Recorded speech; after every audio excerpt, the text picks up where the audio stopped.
नमस्कार, एबीपी गंगा देख रहे हैं आप। मैं हूं अवधेश। जब व्यवस्था और व्यवस्था को चलाने वाले बेशर्म और बेहया हो जाएं, तो फिर नकारेपन की हद नहीं नापी जा सकती। ऐसे हुक्कामों की फौज राहत के नाम पर अपराध करने लगती है। एक ऐसे ही वाकये का खुलासा एबीपी गंगा ने प्रयागराज में किया है, जहां औरैया हादसे में मारे गए मजदूर और घायल हुए लोगों को एक साथ झारखंड के लिए रवाना कर दिया गया था। बदबू से बजबजाते ट्रक से अपनों को निकालने की कवायद झारखंड ने शुरू की, तब इस प्रशासनिक अपराध पर फौरन प्रयागराज में पर्दा डाला जाने लगा। ये बताइए क्यों आप रोक रहे हैं? रोक नहीं रहे हैं आपको। आया हुआ है जिसमें डेड बॉडीज लदी हुई है, घायलों को भी लदा गया है। आप क्यों हमें काम करने से रोक रहे हैं? बताइए। नहीं कहाँ नहीं, हमें काम अंडरस्टूड। खड़ा हो जाए, अब बात मत करो, खड़ा हो जाए, आगे मत भेजो। अरे आगे नहीं आओगे। तो कितना आपने भेज दिया डेड बॉडीज के साथ, आपने आदमी को बिठा दिया। पुलिस का ये तेवर, पुलिस की ये हरकत बताती है शर्मनाक तस्वीरों की वो कहानी जिसे रात के अंधेरे में छिपाने की कोशिश की जा रही है।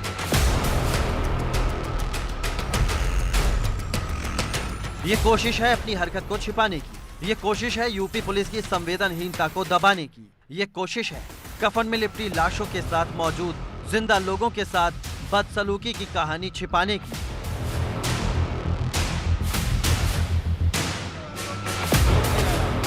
जिस बात के लिए हमें रोका जा रहा था, जिस सच को पुलिस वाले कैमरे से छिपाने की कोशिश कर रहे थे, जिस सच का सामना करने से बच रहे थे पुलिसकर्मी, लेकिन हमको सच बाहर लाना था और सच को सामने लाना था। इसलिए हम वहां पहुंचे जहां रात के अंधेरे में कुशासन अपनी गलती को सुधारने में लगा था। पुलिस की इस शर्मनाक तस्वीर पर कुछ सवाल एबीपी गंगा के जहन में भी थे। यही वजह है कि पुलिस के सामने भी हम सच के लिए डटे रहे और खुलासा किया कोरोना काल की इस शर्मनाक तस्वीरों का। सड़क हादसे में मारे गए झारखंड के मजदूरों और घायलों को जिस ट्रक से एक साथ भेजा जा रहा था, शवों को और घायलों को, उस ट्रक को हमने ट्रेस कर लिया है। ये इस वक्त प्रयागराज के नवाबगंज इलाके में खड़ा हुआ है और आप ट्रक का नंबर देख सकते हैं, UP 79T5631। ये ट्रक यहाँ पिछले काफ़ी देर से खड़ा है और इसे हटा करके इसको जो है यहाँ पर इस ट्रक को अब आगे भेजा जाएगा है। इसमें जो शव थे वो इस शव वाहन पर लाद दिए गए हैं और जो घायल थे उनको एम्बुलेंस पर बिठा दिया गया।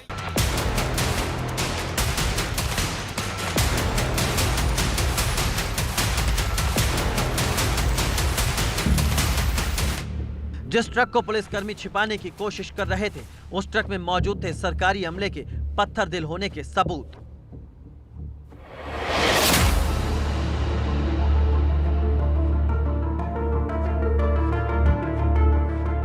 गौर से देखिए तस्वीरों को। दिन के उजाले में साफ साफ दिखाई देने वाली तस्वीरें बयां कर रही हैं प्रशासन के अमानवीय चेहरे को, जो कफन में लिपटी लाशों के साथ मौजूद मजदूरों की दर्द भरी कहानी बता रही है। दरअसल इस ट्रक में मौजूद थी औरैया सड़क हादसे में शिकार हुए झारखंड के मजदूरों की लाश। इस दर्दनाक हादसे में मारे गए मजदूरों के शव जिस ट्रक पर रखकर झारखंड के बोकारो भेजे जा रहे थे, उसी ट्रक पर शवों के साथ ही हादसे में घायल हुए मजदूरों को भी बैठा दिया गया है, जिन्हें इन तस्वीरों के जरिए भी देखा जा सकता है।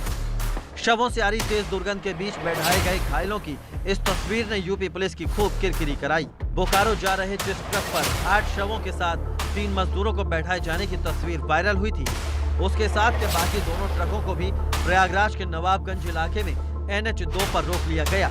किसी को जानकारी ना हो इसके लिए एक तरफ के रास्ते को ब्लॉक कर दिया गया।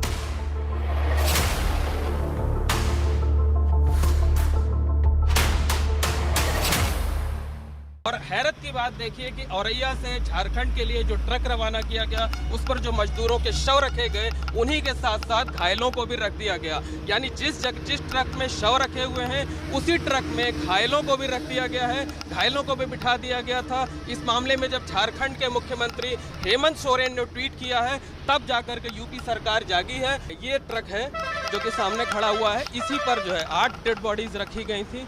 उसी डेड बॉडीज के साथ साथ जो घायल थे उनको रखा गया था और ये एक एम्बुलेंस है।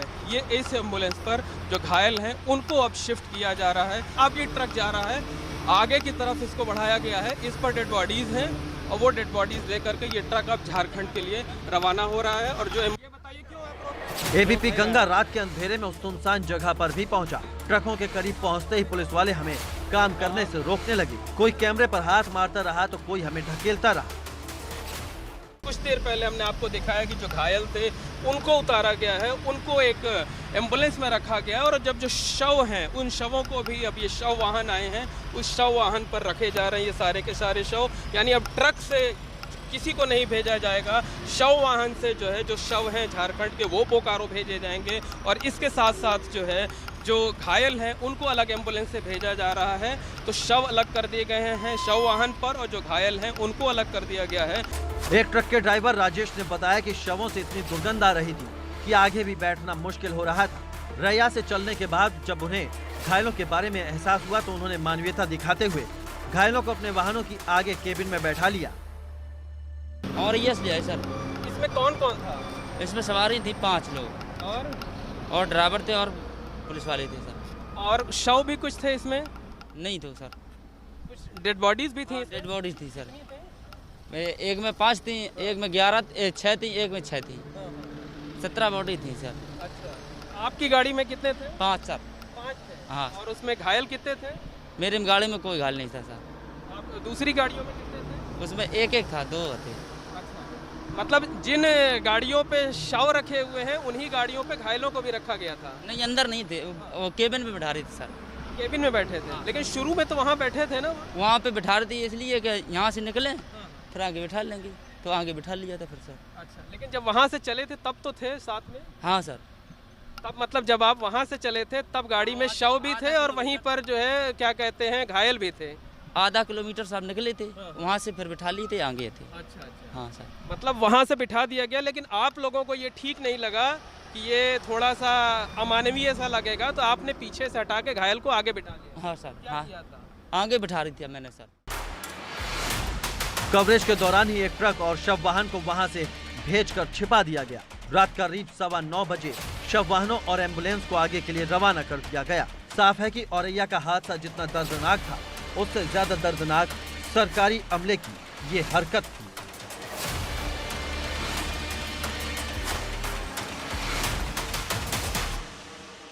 और यहाँ पर ये पूरा रास्ता बंद कर दिया गया। आप देखिए कई एम्बुलेंस यहाँ पर खड़ी कर दी हैं और जो दूसरी ट्रकें पीछे से दूसरे वाहन आ रहे थे उनको घुमा दिया गया है। ये देखिए ये जो घायल हैं उनको इसमें शिफ्ट किया गया है। इसमें डेड बॉडीज एक में रख दी गई हैं और दूसरी एम्बुलेंस में घायलों को रख दिया गया है। अलग अलग अब भेजने की व्यवस्था की जा रही है। इस तरह के इंतज़ाम किए गए हैं, लेकिन बिल्कुल अमानवीयता की हदें जो है वो पार कर दी हैं। उत्तर प्रदेश सरकार के जो अधिकारी हैं, जो कर्मचारी हैं, उन्होंने साफ कहा जा सकता है कि जीते जी लोगों को, मजदूरों को इंसाफ नहीं मिल पा रहा है, लेकिन मरने के बाद भी उनके साथ अमानवीयता की सारी हदें पार की जा रही हैं। कैमरामैन रोहित श्रीवास्तव के साथ मोहम्मद मोइन, एबीपी न्यूज़, प्रयागराज। औरैया हादसे में मारे गए और घायल हुए श्रमिकों के साथ असंवेदनशीलता के मुद्दे को एबीपी गंगा ने प्रमुखता से उठाया। सवाल खड़े किए, अब सरकार ने इस मामले में जांच के बाद कार्रवाई का भरोसा दिया है।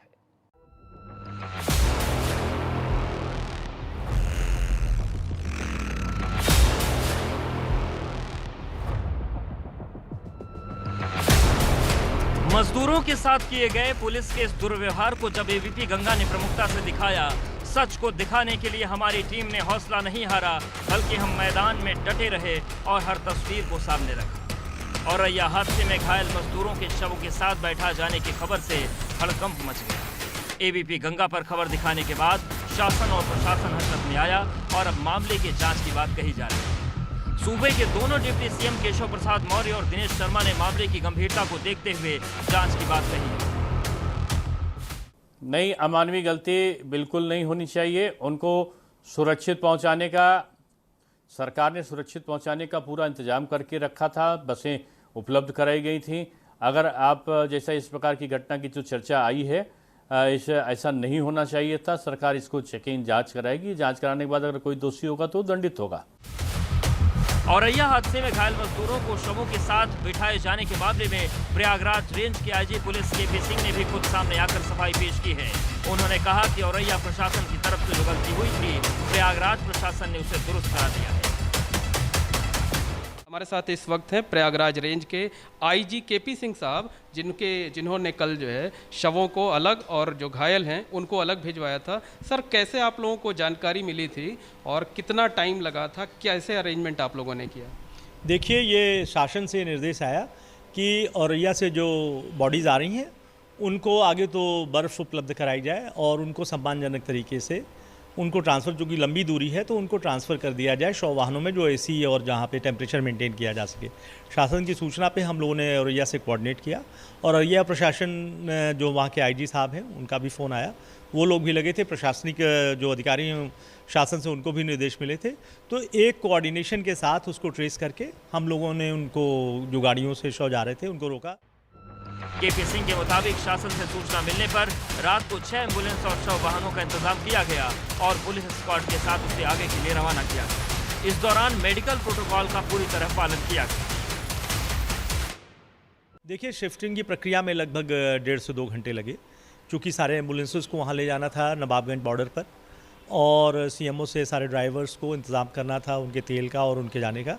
तो इसमें 1.5 से 2 घंटे के अंदर सारी चीज़ों को बहुत ही इफ़िशिएंटली किया गया। और 6 एसी एम्बुलेंस, और जिनमें कि टेम्परेचर मेंटेन रहे, -0 से भी कम रहे, तो उन एम्बुलेंसों के साथ 6 गाड़ियों में सभी वाहनों को भेजा गया।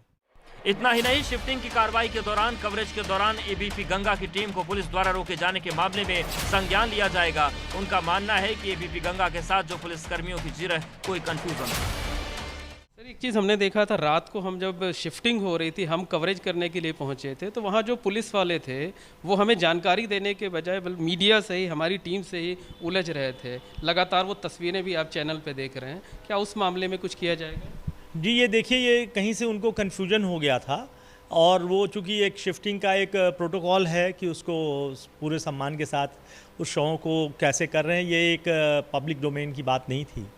तो शायद इस कारण से उन्होंने इस बात को दिखाने से आपको शायद आपसे रोका गया, लेकिन ये बात कहीं से कन्फ्यूजन के कारण हुई है। इस बारे में हम अभी जानकारी करेंगे।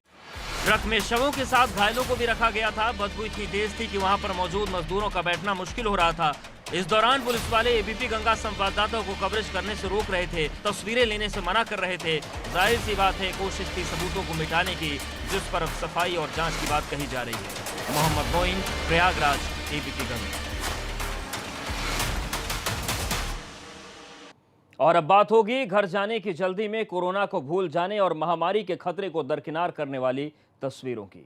हम बात कर रहे हैं गाजियाबाद की, जहां पर घर जाने के लिए देखने को मिला प्रवासी मजदूरों का सैलाब। शायद इस सैलाब का अंदाजा गाजियाबाद प्रशासन को भी नहीं था, और यही वजह है कि आज की खौफनाक तस्वीरें देखकर सबके हाथ पांव फूल गए, क्योंकि घर जाने की जल्दी में मजदूर कोरोना के खतरे को भूल गए।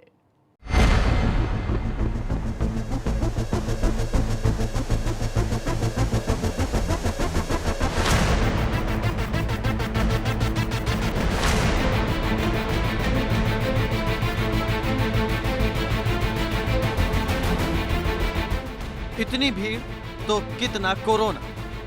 कोरोना काल में ये तस्वीरें खौफ को बढ़ाने वाली हैं। जिस कोरोना काल में 2 लोगों का एक साथ होना भी खतरनाक साबित हो सकता है, उस कोरोना काल में इतनी भीड़ का होना कोरोना के खतरे को और भी बढ़ा देता है। देश में लॉकडाउन का चौथा चरण शुरू हो चुका है और पहले ही दिन की तस्वीरों ने खौफ के साथ सवाल खड़े किए हैं प्रशासनिक व्यवस्थाओं पर, क्योंकि इन तस्वीरों में ना तो लॉकडाउन का कोई मतलब है और ना ही सोशल डिस्टेंसिंग। कोरोना काल में सोशल डिस्टेंसिंग की अहमियत को घर जाने की मजबूरी ने खत्म कर दिया है। ये तस्वीरें गाजियाबाद के रामलीला मैदान की हैं, जहां अपने अपने घरों तक जाने के लिए लोग पहुंचे थे। जिसको जहां मौका मिल रहा है वो वहां से काउंटर तक पहुंचने की कोशिश कर रहा है, क्योंकि इन लोगों को बताया गया कि इनके घर जाने का रास्ता इन काउंटर से ही गुजरेगा। गाजियाबाद के घंटाघर रामलीला मैदान पे इस वक्त हम मौजूद हैं और आप देख सकते हैं जहां तक आपकी निगाह जाएगी वहीं तक प्रवासी श्रमिक आपको मिलेंगे। दरअसल ये वो लोग हैं जिनको अलग अलग आश्रय स्थल से यहाँ लाया गया है। असल में यहाँ से ट्रेन रवाना होगी और जो यूपी के पूर्वी यूपी के अलग अलग जिलों में, उसके अलावा बिहार जाएगी। फिलहाल यहाँ जो भीड़ है सर, जो दिख रही है, ऐसा लग रहा है कि सोशल डिस्टेंसिंग का पालन नहीं हो पा रहा है। मॉर्निंग में कम मजदूर थे यहाँ पे, अचानक जितने मजदूर लोग बाहर रोड पकड़े गए, क्योंकि मानी सिंह साहब आदेश है कोई आदमी रोड पर न दिखाई दे, तो सबको हम लोग यहाँ बुला लिए, धीरे धीरे पास बनाएंगे, इनको सबको भेजेंगे। तो ये जो सोशल डिस्टेंसिंग इस वक्त जो दिख रही है यहाँ पे पालन नहीं हो रहा है, इसके पीछे क्या कारण मानते हैं और इसके लिए क्या कर रहे हैं? सोशल डिस्टेंसिंग पूरा पालन हो रहा था, लेकिन इतनी भीड़ बढ़ गई, हर मजदूर चाहता कि पहले हम चले जाएं, हर आदमी जल्दी से जल्दी घर जाने को चिंतित है कि जल्दी घर पहुंच जाए। है कि हर आदमी हड़बड़ी में है कि वो जल्दी घर पहुंच जाए, लेकिन ये भी फैक्ट है कि जिस तरीके से इन्होंने परेशानी झेली है, जो इन्होंने दर्द झेला है, तो इनकी गलती नहीं है, लेकिन जो सोशल डिस्टेंसिंग मेंटेन करने का उद्देश्य था वो यहाँ बिल्कुल फेल होता हुआ दिखाई दे रहा है। आप देख सकते हैं कि लोग सबके एक दूसरे से खड़े हैं और काफी लोग तो ऐसे हैं जिन्होंने मास्क भी नहीं लगाया हुआ है, लेकिन हर किसी को घर जाने की जल्दी है। प्रवासी मजदूरों के दर्द की कहानियां किसी से छिपी नहीं, उस पर टूटे हुए सब्र का ये बांध देखिए। शायद इन लोगों को नहीं पता कि सोशल डिस्टेंसिंग की धज्जियां उड़ाने वाली ये तस्वीरें देश के लिए कितनी खतरनाक साबित हो सकती हैं। जिस जगह पर इन मजदूरों की भीड़ हुई है वहाँ कितना खतरा है, ये जानने के लिए एबीपी गंगा संवाददाता विपिन तोमर ने जब आरोग्य सेतु ऐप ऑन किया तो चौंकाने वाली बात सामने आई। यहाँ पिछले 28 दिनों में सिर्फ 500 मीटर के अंदर 17 कोरोना पॉजिटिव मिले हैं। जो चौंकाने वाली बात है, देख लीजिए। 18 मई को करीब 1 बजे किए गए इस रियलिटी चेक में 500 मीटर के दायरे में 17 कोरोना पॉजिटिव मरीजों की संख्या आरोग्य सेतु ऐप बता रहा है। ये आंकड़ा पिछले 28 दिनों का था। आरोग्य सेतु ऐप का ये आंकड़ा और इतनी बड़ी संख्या में मौजूद लोग कोरोना काल के संक्रमण को दावत दे रहे हैं। सोचिए अगर इनमें से एक भी शख्स कोरोना संक्रमित हो जाएगा तो हालात कितने बिगड़ सकते हैं। इस वक्त हम घंटाघर रामलीला मैदान पे मौजूद हैं और ये भीड़ की तस्वीरें हम आपको लगातार दिखा रहे हैं, लेकिन इससे ज्यादा खतरनाक एक जो चीज फिलहाल सामने आई है उसकी तरफ हम आपका ध्यान आकर्षित करवाना चाहते हैं। ये मेरा मोबाइल है जिसमें आप देख सकते हैं कि जीपीएस और ब्लूटूथ दोनों ऑन है, और जब मैं आरोग्य सेतु ऐप इसमें देख रहा हूँ 500 मीटर में, तो आप देख सकते हैं कि ये बता रहा है कि तकरीबन 5000 लोगों ने आरोग्य सेतु ऐप इस्तेमाल कर रहे हैं। 38 लोगों ने अपना टेस्ट किया है, अनवेल 4 लोग बता रहे हैं खुद को। लेकिन सबसे बड़ी चीज़ ये है कि 17 आरोग्य सेतु के इस्तेमाल करने वाले लोग जो हैं वो पिछले 28 दिनों में यहाँ पॉजिटिव पाए गए हैं। ये बहुत बड़ी चीज़ है। मैं एक बार दोबारा आपको दिखाना चाहूँगा उसको। 500 मीटर है ये, 500 मीटर में यहाँ जो आरोग्य सेतु बता रहा है उसके मुताबिक 17 लोग डायग्नोस हुए हैं कोविड-19 पॉजिटिव। तो ये बड़ा खतरा है यहाँ 28 दिनों में, पिछले 28 दिनों में यहाँ 17 लोग 500 मीटर के दायरे में पॉजिटिव हुए हैं। उस हिसाब से यहाँ जो भीड़ है उसको देख के किसी भी तरह की शंका या आशंका से इनकार नहीं किया जा सकता। अपने घरों को जाने के लिए गाजियाबाद के रामलीला मैदान में हजारों प्रवासी मजदूर घर जाने के लिए पहुंचे थे, लेकिन प्रशासन का इंतजाम शून्य। पुलिस अधिकारियों की मौजूदगी में सोशल डिस्टेंसिंग की धज्जियां उड़ रही हैं। हजारों मजदूर बिना उचित दूरी के लाइन में लगे हैं। नगर रामलीला मैदान के बाद इस वक्त हम मौजूद हैं कविनगर रामलीला मैदान पे। आप देख सकते हैं भीड़ यहाँ भी है, तपती दोपहरी में लोग यहाँ खड़े हुए हैं। यहाँ से दरअसल जो उत्तर प्रदेश के पूर्वी इलाकों में जाएंगे वहाँ के लोग हैं। इस वक्त हमारे साथ एक्सक्लूसिव बात करने के लिए मौजूद हैं गाजियाबाद के जिलाधिकारी अजय पांडे सर। हम घंटाघर रामलीला मैदान गए थे, काफ़ी भीड़ थी वहाँ, सोशल डिस्टेंसिंग का भी उल्लंघन हो रहा था। आखिर ऐसा क्यों हो रहा है सर? ये मैं आपकी बात से सहमत नहीं हूँ। आप इस भीड़ को संज्ञा मत दीजिए। आज आपको मैं बता रहा हूँ, आज 6 ट्रेनें यहाँ से जानी हैं और ये 6 ट्रेन 9000 लोगों को यहाँ से कैरी करेंगी। 9000 लोग अगर कहीं इकट्ठे हैं तो आप उसको भीड़ की संज्ञा देना, उनके साथ न्याय करना नहीं है। वो एक बोनाफाइड पैसेंजर हैं जो यहाँ आए हुए हैं। वो सोशल डिस्टेंसिंग का जितना हो सकता है उसका पालन कर रहे हैं। आप भी देखिए, सबने मास्क पहन रखा है, सबके लिए भोजन की व्यवस्था है, यहाँ पर मेडिकल चेकअप की व्यवस्था है। मैं आपसे फिर ये अनुरोध करूंगा कि एक शांतिपूर्वक ढंग से जो यहाँ पर लोग इकट्ठे हैं, बोनाफाइड पैसेंजर हैं, उनको भीड़ का नाम दे करके ये पैनिक मत क्रिएट करें। बिल्कुल सर, लेकिन जिस तरह की तस्वीरें हमने देखी हैं सर, जो लोग वहाँ जमवाड़ा था जिस तरीके से, तो क्या इसको रोका जा सकता था किसी तरीके से? क्या इसको रोका जा सकता था सर, जिस तरीके का जमवाड़ा वहाँ दिखाई दिया सर? नहीं, हम आपकी बात से एकदम सहमत नहीं हैं। हम 9000 लोगों को हम आज यहाँ से भेज रहे हैं। वो एक बोनाफाइड पैसेंजर हैं, उनको आप भीड़ का नाम मत दें। मैं आपसे बार बार ये अनुरोध कर रहा हूँ, ये इनके साथ न्याय करना नहीं होगा। सुन लीजिए डीएम साहब, आप भले ही सहमत ना हो, लेकिन तस्वीरें गवाही दे रही हैं आपकी तैयारियों की। आपके लिए ये पैसेंजर हो सकते हैं, लेकिन कोरोना के लिए ये केवल एक शिकार है जो सिर्फ सोशल डिस्टेंसिंग से ही रोके जा सकते हैं। ये मैं आपकी बात से सहमत नहीं हूँ। आप इस भीड़ को संज्ञा मत दीजिए। 9000 लोग अगर कहीं इकट्ठे हैं तो आप उसको भीड़ की संज्ञा देना, उनके साथ न्याय करना नहीं है।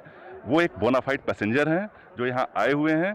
वो सोशल डिस्टेंसिंग का जितना हो सकता है उसका पालन कर रहे हैं। आप भी देखिए, सबने मास्क पहन रखा है, सबके लिए भोजन की व्यवस्था है, यहाँ पर मेडिकल चेकअप की व्यवस्था है। मैं आपसे फिर ये अनुरोध करूंगा कि एक शांतिपूर्वक ढंग से जो यहाँ पर लोग इकट्ठे हैं, बोनाफाइड पैसेंजर हैं, उनको भीड़ का नाम दे करके ये पैनिक मत क्रिएट करें। बिल्कुल सर, लेकिन जिस तरह की तस्वीरें हमने देखी हैं सर, जो लोग वहाँ जमवाड़ा था जिस तरीके से, तो क्या इसको रोका जा सकता था किसी तरीके से?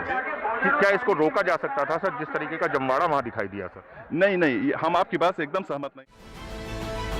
डीएम साहब, न्याय की बात आपकी नजर में क्या है नहीं पता, लेकिन इतने सारे मजदूरों को कोरोना का शिकार बनने के लिए यूं छोड़ देना कितना वाजिब है, इसका अंदाजा आप दुनिया में कोरोना संक्रमण से फैली तबाही से लगा सकते हैं। इसका अंदाजा महज 2 महीनों में बढ़े मरीजों से लगा सकते हैं, जो देखते ही देखते 90,000 का आंकड़ा पार कर गए। गाजियाबाद से विपिन तोमर के साथ अविनाश तिवारी की रिपोर्ट, एबीपी गंगा। और यहाँ पर वक्त एक छोटे से ब्रेक का है। ब्रेक के बाद आएंगे तो आपको कोरोना की टॉप 10 तस्वीरें दिखाएंगे।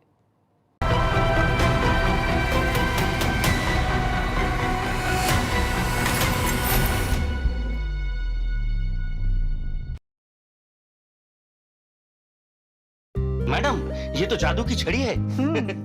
इसलिए अपने फैब्रिकेटर